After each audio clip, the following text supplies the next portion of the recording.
Hello friends, welcome to Pradeep Tyagi classes. दोस्तों, आज हम एक नए चैप्टर शुरू करने जा रहे हैं जिस चैप्टर का नाम है depreciation. Depreciation examination point of view से हमेशा एक इंपॉर्टेंट चैप्टर होता है और इसकी अच्छी खासी एग्जामिनेशन में वेटेज होती है। और हम इस प्लेलिस्ट में डेप्रीशिएशन के न केवल बेसिक कंसेप्ट्स को पढ़ेंगे बट ऑल्सो कुछ इंपॉर्टेंट क्वेश्चंस को भी कवर करेंगे। इसलिए आप इस प्लेलिस्ट की हर एक वीडियो को जरूर देखें और पूरा देखें।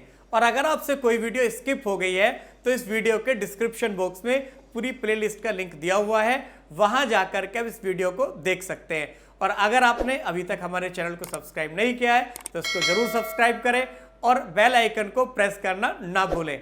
आइए बिना किसी देरी के स्टार्ट करते हैं चैप्टर डेप्रीशिएशन।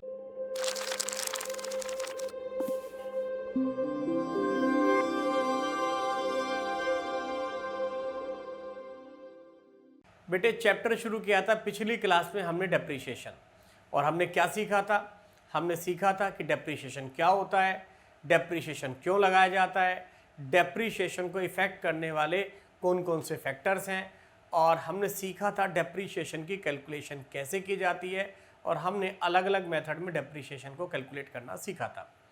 आज बेटे हम सीखने जा रहे हैं अकाउंटिंग ऑफ डेप्रीशिएशन।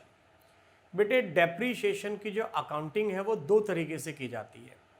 पहला मेथड, जब डेप्रीशिएशन को हम एसेट्स अकाउंट में क्रेडिट कर देते हैं, और जब हम डेप्रीशिएशन को एसेट अकाउंट में क्रेडिट कर देते हैं तो ऐसे में एसेट्स का बैलेंस बुक्स ऑफ अकाउंट में जो रहता है वो रहता है उसकी रिटन डाउन वैल्यू पर। और दूसरा मेथड, जब हम डेप्रीशिएशन को एसेट्स अकाउंट में क्रेडिट नहीं करते हैं बल्कि हम डेप्रीशिएशन को एक सेपरेट अकाउंट खोल करके प्रोविजन फॉर डेप्रीशिएशन, या उसको हम बोलते हैं एक्यूमुलेटेड डेप्रीशिएशन, उसके अंदर हम क्रेडिट करते हैं। और उस कंडीशन में बेटा एसेट्स अकाउंट हमेशा रहता अपने ओरिजिनल कॉस्ट पर। आइए हम दोनों मेथड को डिस्कस कर रहे हैं बारी बारी से। पहले हम फर्स्ट मेथड की बात करें तो हम सीख रहे हैं बेटे आज अकाउंटिंग ऑफ डेप्रीशिएशन। डेप्रीशिएशन की अकाउंटिंग कैसे की जाए,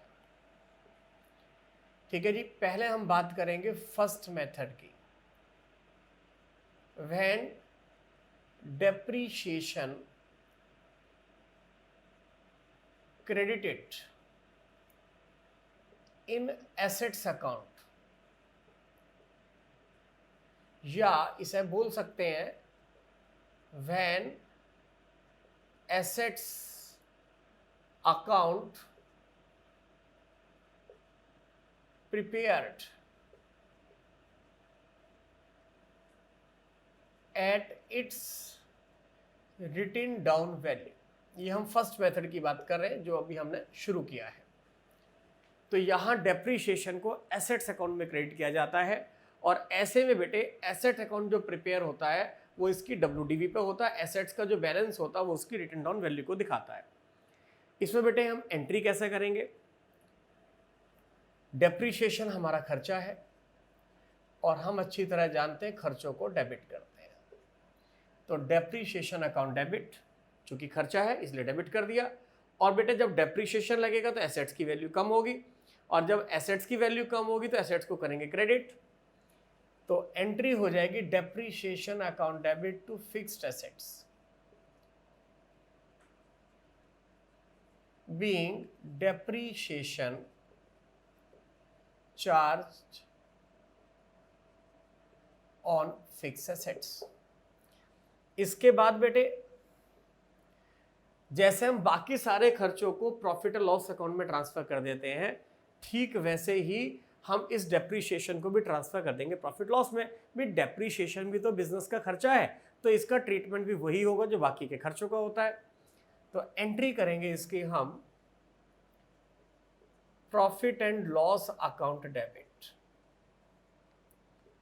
to depreciation account being depreciation transfer to profit and loss account. Depreciation को प्रॉफिट लॉस में ट्रांसफर कर दिया हमने, ठीक है। जो भी अमाउंट्स होंगे यहां हम अमाउंट्स लिख देंगे, ठीक है जी। अब देखिए बेटे, अब मैं इस मेथड को समझाना जा रहा हूं एक एग्जाम्पल लेकर के, वही सिंपल सा एग्जाम्पल। 1 अप्रैल 2018 में एक मशीनरी खरीदी थी हमने, कितने की जी? मशीनरी परचेज की थी फॉर ₹1,00,000, और डेप्रीशिएशन लगेगा, रेट ऑफ डेप्रीशिएशन है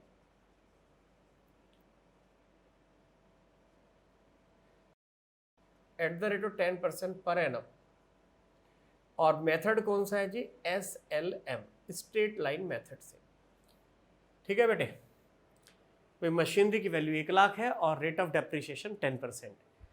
तो बेटा जब 1,00,000 रुपये मशीनरी की वैल्यू रखते हैं, 10% रेट ऑफ डेप्शन रखते हैं, तो इसमें हमें कैलकुलेशन पर दिमाग खर्च करने की ज़रूरत नहीं पड़ती, हम पूरा फोकस कॉन्सेप्ट पे करते हैं। इसीलिए मैं जनरली एसेट 1,00,000 रुपये की और रेट ऑफ डेप्रीशिएशन 10% रख लेता हूँ।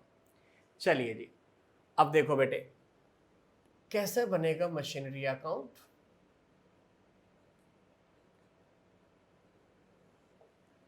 ठीक भाई, ये मशीनरी अकाउंट हमने बना दिया। अच्छा, इसको बेटा सेल भी कर देते हैं, ठीक है ना, इस मशीन को हम सेल भी कर देते हैं। और ये इन्होंने मशीन सेल कर दी थी, मशीनरी सोल्ड किस डेट को बेटा? ये 1 अप्रैल 2021 में इन्होंने सेल कर दी थी ₹4, ये हमने बेच दी 62,000 की। ठीक है, ये भी करके दिखा देंगे। वे 1 अप्रैल 2018 को परचेज की थी 1,00,000 रुपए की, और इसको इन्होंने 10% पर एनम से डेप्रीशिएट किया SLM मेथड से, और 1 अप्रैल 2021 में इस मशीन को 62,000 का बेच दिया। तो देखो बेटे, पहला काम, 1 अप्रैल 2018 में मशीन खरीदेंगे, और जब मशीन खरीदेंगे तो क्या एंट्री होगी बेटे? मशीनरी इंक्रीज हो रही है, मशीनरी को डेबिट करें, और बैंक बैलेंस डिक्रीज हो रहा है, तो बैंक बैलेंस को करेंगे क्रेडिट। तो एंट्री क्या हो जाएगी? Machinery account debit to bank. तो यहाँ 1 अप्रैल 2018 में पोस्टिंग होगी to bank account. Machinery increase हुई है इसलिए डेबिट कर दिया, बैंक बैलेंस डिक्रीज हुआ इसलिए उसको कर दिया हमने क्रेडिट। ठीक, अब देखो बेटा, at the end of the year हम डेप्रीशिएशन लगाएंगे, और डेप्रीशिएशन की एंट्री क्या होती है? Depreciation account debit to fix assets. तो फिक्स एसेट्स में इसकी पोस्टिंग क्या आ जाएगी? By depreciation. 31 मार्च 2019 हो जाएगा, ये 2019। तो यहाँ आ जाएगा बाई डेप्रीशिएशन। कितना आ गया डेप्रीशिएशन? 10,000। और ये मशीनरी का जो बैलेंस है ये बचेगा हमारा, 1,00,000 की मशीनरी थी, 10,000 डेप्रीशिएशन लगने के बाद कितना बचा? 90,000, 1,00,000। ठीक है बेटे, अब ये जो इस साल का क्लोजिंग बैलेंस है वो अगली बार का क्या हो जाएगा? Opening balance. 1 अप्रैल 2019 को ओपनिंग बैलेंस उतारेंगे।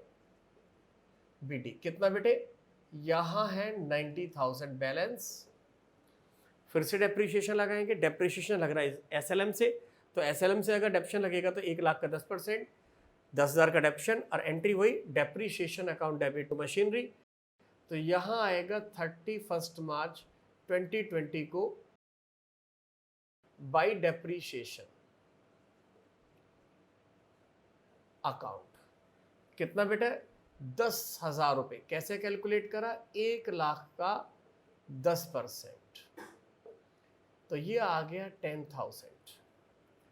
और बैलेंस कितना बचेगा मशीनरी का? अब मशीनरी का बैलेंस बचेगा यहां पर 80,000।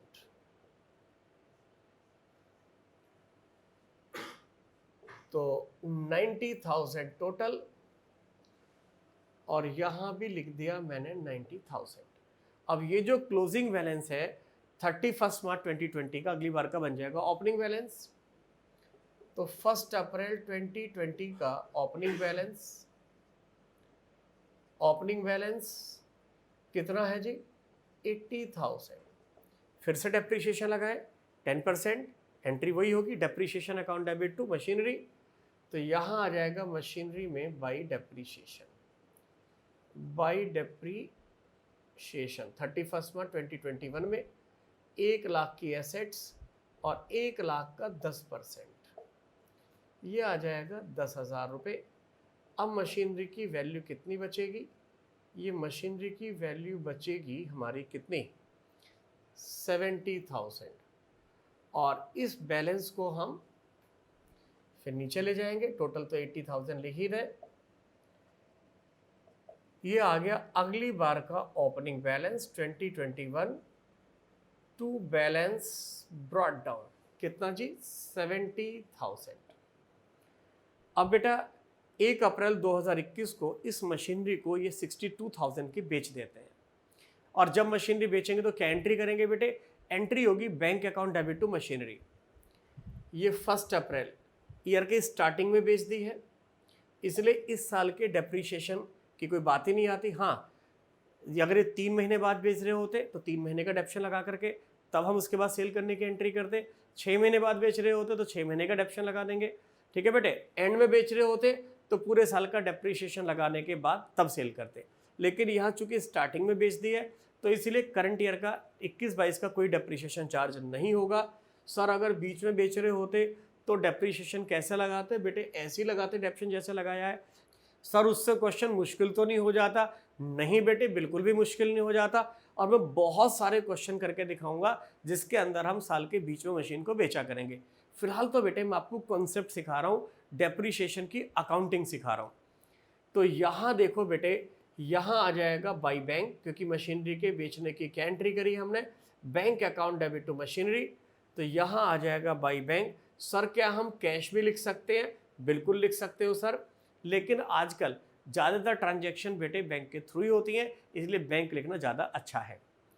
तो भाई 70,000 की मशीन थी और ये कितने की बेची है? ये बेची 62,000 की।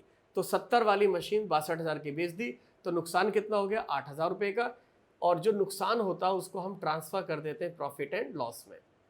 मशीनरी के बेचने पर अगर कोई नुकसान हुआ है उसको हम प्रॉफिट लॉस अकाउंट में ट्रांसफ़र कर देंगे और ये अकाउंट हो गया हमारा क्लोज।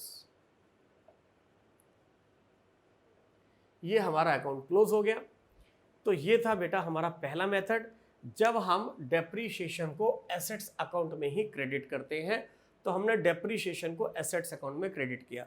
और बेटे जब हम डेप्रीशिएशन को एसेट्स अकाउंट में क्रेडिट करते हैं तो एसेट्स अकाउंट का जो बैलेंस बचता है वो उस एसेट्स की रिटन डाउन वैल्यू के बराबर बचता है। भाई 1 लाख रुपए से मशीनरी डेबिट थी, फर्स्ट ईयर का डेप्रीशिएशन 10,000 लगाने के बाद बाकी जो 90,000 बचा ये इस मशीन की रिटन डाउन वैल्यू है। इसलिए मैंने क्या लिख के दिखाया? When assets is prepaid at its WDV। मैं ये नहीं कह रहा कि डेप्रीशिएशन WDV से लगा रहा हूँ, डेप्रीशिएशन तो मैंने SLM से लगाया है, लेकिन एसेट्स अकाउंट का जो बैलेंस होगा वो क्या दिखाएगा बेटे? उस एसेट्स की रिटन डाउन वैल्यू को दिखाएगा। अगर मैं यहाँ ट्रायल बनाना चाहूँ, देखो जरा आप, अगर मैं यहाँ ट्रायल बनाना चाहूँ 31 मार्च 2019 को, तो ट्रायल में बेटे मशीन का क्लोजिंग बैलेंस कितना जाएगा? मशीन का क्लोजिंग बैलेंस जाएगा 90,000, मशीनरी अकाउंट 90,000, और it is written down value of this machine at the end of the year, ठीक है ना, जो कि कब कंप्लीट हुआ बेटा? ईयर 31 मार्च 2019 को। ऐसे अगर मैं अगले साल का ट्रायल बैलेंस बनाऊंगा तो 31 मार्च 2020 को, ठीक है ना, 31 मार्च 2020 को मशीनरी अकाउंट का बैलेंस कितना रहेगा? ये रहेगा अगले साल 80,000। तो 80,000 आएगा यहाँ, ठीक है बेटे। अगले साल अगर मैं ट्रायल बैलेंस बनाऊंगा तो ट्रायल बैलेंस में भाई मशीनरी का बैलेंस कितना आएगा? मशीनरी अकाउंट का बैलेंस आएगा 70,000। उससे अगले साल कितना आएगा? उसके बाद तो बेटा मशीनरी हमारी बिकी गई तो कुछ भी बैलेंस नहीं आएगा। तो इस तरह बनेगा ट्रायल बैलेंस, ठीक है बेटे। जनरल से हम लेजर बनाते हैं, लेजर से बनाते हैं हम ट्रायल बैलेंस, ट्रायल बैलेंस से क्या बनाते हैं? प्रॉफिट और लॉस अकाउंट और बैलेंस शीट। और मशीनरी एसेट है चूंकि, तो एसेट कहाँ जाती है? बैलेंस शीट में। अगर हम बैलेंस शीट बनाए बेटे तो कैसे बनेगी बैलेंस शीट? ये 31 मार्च 2019 की, तो एसेट साइड में ये लाइबिलिटी साइड होती है बेटे, इधर लाइबिलिटी साइड होती है और इधर होती है एसेट साइड। तो एसेट साइड में क्या आएगा? मशीनरी कितनी? पहले साल 90,000। और यहाँ बेटे बैलेंस शीट अगर बनाएंगे नेक्स्ट ईयर 31 मार्च 2020 की, तो मशीनरी का बैलेंस कितना आएगा? 80,000। और इसी तरह अगले साल मशीनरी का बैलेंस कितना आएगा? 70,000। मेरी बात समझे नहीं? यहाँ तो हमने मशीन बेच दी, अगर नहीं बेचते तो बेटे हर साल 10-10 हज़ार डेप्रिशिएशन लगने के बाद 10 साल के बाद इस मशीनरी की वैल्यू ज़ीरो हो जाती। भाई अगले साल क्या आता? 70, फिर 60, फिर 50, फिर 40, फिर 30, फिर 20, फिर 10 और फिर ज़ीरो। 10 साल में इसकी वैल्यू ज़ीरो हो जाती। क्लियर मेरी बात या नहीं? तो यहाँ बेटे जब हम डेप्रिशिएशन को मशीन अकाउंट में लिख देते हैं तो मशीन का बैलेंस क्या रहता है बेटा? उस मशीन की रिटन डाउन वैल्यू के बराबर। इसलिए मैंने यहाँ लिखा when assets account is prepared on its written down value. Machinery को हमने उसके रिटन डाउन वैल्यू पर प्रिपेयर किया। तो मैं उम्मीद करता हूँ ये सारी बात समझ में आ गई होगी। सर क्या खाली मशीनरी अकाउंट बनाने के लिए आता है, डेप्रिशिएशन अकाउंट नहीं आता बनाने के लिए एग्जाम में? हाँ बेटे, 99% आपसे एसेट्स अकाउंट ही पूछा जाता है, डेप्रिशिएशन अकाउंट आपसे नहीं पूछा जाता। लेकिन अगर डेप्रिशिएशन अकाउंट पूछा जा रहा है तो बेटा आप बहुत इजीली उसको बना सकते हो। 1 मिनट का काम है। लीजिए मैं यहाँ बना करके दिखा रहा हूँ। एग्जामिनेशन पॉइंट ऑफ व्यू से एसेट्स अकाउंट ही इंपॉर्टेंट होता है, ठीक है। बाकी डेप्रिशिएशन अकाउंट बेटा वैसे ही बनता है जैसे कि आप अब तक सारे अकाउंट बनाते आए हैं, वही जनरल से लेजर में पोस्टिंग करना, ठीक है। अब जैसे पहले साल हम डेप्शन लगाएंगे तो depreciation account debit to machine, तो डेप्रिशिएशन में क्या आएगा? 31 मार्च 2019 को यहाँ आ जाएगा टू मशीनरी अकाउंट, और ये आ गया हमारा 10,000। और डेप्रिशिएशन को कहाँ ट्रांसफर करते हैं? प्रॉफिट एंड लॉस में। और जब हम प्रॉफिट लॉस में ट्रांसफर करेंगे तो क्या एंट्री होगी? Profit loss account debit to depreciation. तो यहाँ 31 मार्च 2019 में ही ये चला गया profit and loss account. Profit and loss account क्या होता है ये सब आप अच्छी तरह जानते हैं। बिजनेस के प्रॉफिट या लॉस को फाइंड आउट करने के लिए हम बनाते हैं एक अकाउंट जिसका नाम है प्रॉफिट एंड लॉस अकाउंट। देखिए जिन बच्चों ने अभी तक प्रॉफिट लॉस अकाउंट नहीं पढ़ा उन्हें थोड़ा आइडिया दे देता हूँ। ये प्रॉफिट एंड लॉस अकाउंट बनता है। इनकम को इस अकाउंट में क्रेडिट किया जाता है, खर्चों को इस अकाउंट में डेबिट किया जाता है। इसके बाद हम टोटल करके डिफरेंस निकालते हैं। अगर इनकम साइड ज़्यादा होती है, इनकम का टोटल ज़्यादा है, खर्चों का कम है तो प्रॉफिट निकल करके आता है, और अगर खर्चों का टोटल ज़्यादा है, इनकम का कम है तो लॉस निकल करके आता है। इसलिए इसका नाम पड़ा प्रॉफिट एंड लॉस, यानी कि इस अकाउंट का रिजल्ट या तो प्रॉफिट होगा बिजनेस का या फिर लॉस होगा। सारे खर्चे इस अकाउंट में डेबिट कर देते हैं और सारी इनकम इस अकाउंट में क्रेडिट कर देते हैं, ठीक है। इनकम ज़्यादा तो प्रॉफिट और खर्चे ज़्यादा तो लॉस, ठीक है। इसलिए इसका नाम प्रॉफिट लॉस अकाउंट पड़ा है। क्योंकि कुछ बच्चे ऐसे हो सकते हैं कि जिन्होंने डेप्रिशिएशन से पहले अभी प्रॉफिट लॉस अकाउंट ना पढ़ा हो, ठीक है ना, तो इसलिए मैंने उनको ये बात बता दी है। और बेटा ये अकाउंट हो गया बंद पहले साल का। अब चूंकि खर्चा था डेप्रिशिएशन, इसलिए कहाँ चला जाएगा? प्रॉफिट लॉस के डेबिट साइड में। इसके बाद बेटे नेक्स्ट ईयर फिर डेप्रिशिएशन लगाएंगे, तो क्या एंट्री करेंगे? Depreciation account debit to machinery. तो डेप्रिशिएशन में आएगा 31 मार्च 2020 को टू मशीनरी अकाउंट कितना? ये आएगा 10,000, और इसको फिर पिछले साल की तरह ट्रांसफर कर देंगे प्रॉफिट एंड लॉस में। तो जब ट्रांसफर करेंगे तो क्या एंट्री होती है? Profit loss account debit to depreciation. तो यहां आ जाएगा by profit and loss account. अगले साल फिर डेप्शन लगेगा, डेप्शन की वही entry, depreciation account debit to machinery. बेटे मैंने यहाँ फिक्स एसेट लिखा हुआ और मेरी फिक्स एसेट क्या है यहाँ पर? मशीनरी। इसलिए मैं एंट्री में depreciation account debit to machinery बोल रहा हूँ, ठीक है ना। ये फिक्स एसेट कुछ भी हो सकती है, मशीनरी हो सकती है, बिल्डिंग हो सकती है, फर्नीचर हो सकता है, कुछ भी हो सकता है। तो हमारी एसेट्स क्या है? मशीनरी। तो हमने एंट्री करी depreciation account debit to machinery. लो यहाँ टोटल भी लिख दूँ बेटे, 10,000 और यहाँ 31 मार्च 2021 को एंट्री करी हमने डेप्शन टू मशीनरी। तो यहाँ आ जाएगा टू मशीनरी अकाउंट। देखो कितना सिंपल सा डेप्रिशिएशन अकाउंट, तो ये तो बहुत ही इजी है। और इसको हम ट्रांसफर कर देंगे प्रॉफिट एंड लॉस में, by profit and loss account. कितना जी? 10,000। बहुत इजी, ठीक है ना। वैसे पूछता नहीं है, पूछेगा तो आप आसानी से बना सकते हैं इसको। तो बेटा ये था मेरा पहला मेथड, जिसमें मैंने क्या बताया कि हम डेप्रिशिएशन को हर साल जो भी करंट ईयर का डेप्रिशिएशन है, पहले साल का डेप्शन हमने यहाँ क्रेडिट कर दिया, WDV आ गई, फिर सेकेंड ईयर का डेप्शन लगा दिया, फिर थर्ड ईयर का डेप्शन लगा दिया। यानी कि करंट ईयर का जो भी डेप्रिशिएशन होता है उस डेप्रिशिएशन को हम एसेट्स अकाउंट में क्रेडिट कर देते हैं। और एसेट अकाउंट में क्रेडिट होने से एसेट का बैलेंस कम हो जाता है, और कम हो करके किसके बराबर आ जाता है? उसकी WDV के बराबर आ जाता है। और WDV क्या होती है ये मैं आपको ऑलरेडी बता चुका हूँ। एसेट की कॉस्ट में से डेप्रिसिएशन घटाने के बाद जो बाकी बचता है वो होती है एसेट की रिटन डाउन वैल्यू। ठीक है, अब आप एक काम करिए, इसको फटाफट नोट कर लीजिए, इसके बाद फिर मैं सेकंड मेथड भी आपको समझाने जा रहा हूं। दोस्तों मैं उम्मीद करता हूं कि आपको वीडियो पसंद आई होगी, और अगर आपको वीडियो पसंद आई है तो आप इसे लाइक करें, हमारे चैनल को सब्सक्राइब करें और अपने दोस्तों के बीच में ज़्यादा से ज़्यादा शेयर करें। इस वीडियो के डिस्क्रिप्शन बॉक्स में हमारी एंड्रॉयड ऐप, iOS ऐप और वेब पोर्टल के लिंक गिवन है, जहां CA, BCom, MCom, BBA, MBA class 11th और 12th के कंप्लीट सिलेबस को कवर करते हुए हमारे कोर्सेज अवेलेबल हैं। वहां जाकर के आप अपना मनपसंद कोर्स खरीद सकते हैं। बहुत बहुत धन्यवाद।